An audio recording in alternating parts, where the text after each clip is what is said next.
મોરબીમાં જકિયારી causeway overflow થયો છે। ભારે વરસાદના કારણે કોઝવે ઓવરફ્લો થયો હોય તેવું સામે આવ્યું છે। હાલ વાત કરીએ કે ઘોડાધોઈ ડેમનું પાણી જકિયારી કોઝવે પર ફરી વળ્યું હતું। ભારે પાણીના પ્રવાહના પગલે જકિયારી કોઝવે બંધ કરવામાં આવ્યો છે। સુરક્ષાના પગલે કોઝવે પરથી પસાર ન થવા અપીલ કરવામાં આવી છે। ડેમમાંથી પાણી છોડાતા વાહન વ્યવહાર માટે માર્ગ બંધ કરવામાં આવ્યો છે। પાણીનું સ્તર ઘટ્યા બાદ ચકાસણી કરીને માર્ગ ફરી ખોલવામાં આવશે।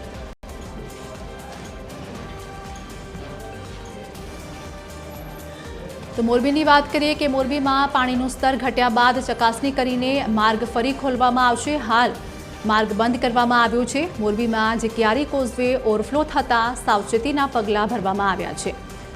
घोडाधोई डेमनुं पाणी जकियारी कोઝવે पर फरी वळ्युं छे अने भारे पाणीना प्रवाहना पगले जकियारी कोઝવે बंद करवामां आव्यो छे। तो तंत्र पण सज्ज छे अने लोकोने अपील पण करवामां आवी छे। सावचेतीना पगलां पण लेवामां आव्या छे, જેમાં ડેમમાંથી પાણી છોડાતા વાહન વ્યવહાર માટે આ માર્ગ હાલ બંધ કરવામાં આવ્યો છે અને પાણીનું સ્તર ઘટ્યા બાદ ચકાસણી કરીને માર્ગ ફરી ખોલવામાં આવશે। સંવાદદાતા રવિ અમારી સાથે જોડે ગયા છે। જકિયારી કોઝવે ઓવરફ્લો થયો છે। રવિ, હાલની શું વધુ અપડેટ?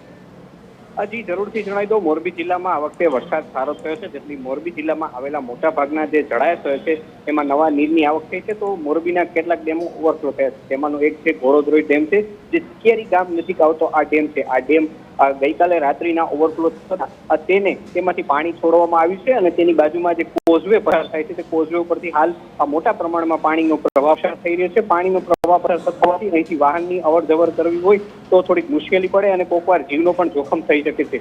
ત્યારે હાલ આ રસ્તો વહીવટી તંત્ર દ્વારા બંધ કરવા માટેનો આદેશ આપવામાં આવ્યો છે અને લોકોને પણ અપીલ કરવામાં આવી છે આ નિયમોનું પાલન કરે, કારણ કે અહીંથી જો પસાર થાય તો કોકનો જીવ જાય તો તેની જવાબદારી કોની? ખાસ કરીને જ્યારે પાણી સ્તર ઘટશે ફરી તંત્ર દ્વારા સૂચના આપી અને ફરી રસ્તો શરૂ કરવામાં આવશે તેવું જણાવવામાં આવ્યું છે। જી આભાર રવિ, માહિતી આપવા બદલ।